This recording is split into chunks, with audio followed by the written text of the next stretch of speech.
ये हुआ स्टूडेंट एक एग्जांपल। दूसरा एग्जांपल क्या है, बर्निंग ऑफ कोल।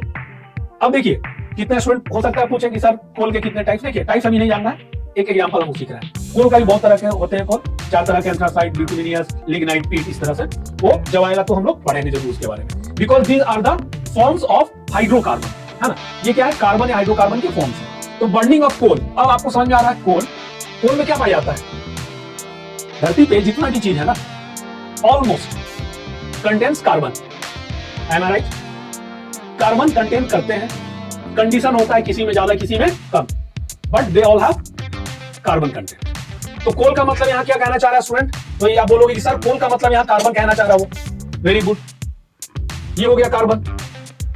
प्लस में जब आप कार्बन को बर्न करोगे तो प्रेजेंस ऑफ ऑक्सीजन यानी कि O2, समझते ना O2, कार्बन आ गया। कोल क्या है, कार्बन का फॉर्म है, तो कार्बन किससे रिएक्ट करेगा, तो बर्न कर रहे हैं, जला रहे हैं, यानी कि in the presence of oxygen या एयर, ऑक्सीजन आ गया।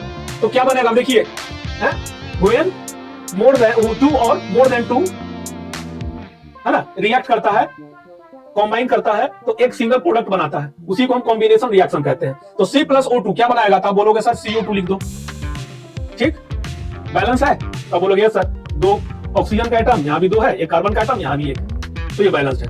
तो कार्बन क्या हो गया, ये सॉलिड फॉर्म में पाया जाता है ना, एस, ऑक्सीजन क्या है, गैसियस फॉर्म में है, CO2 क्या है, गैसियस फॉर्म। तो ऐसे कर, ठीक, ये हुआ दूसरा एग्जांपल। अब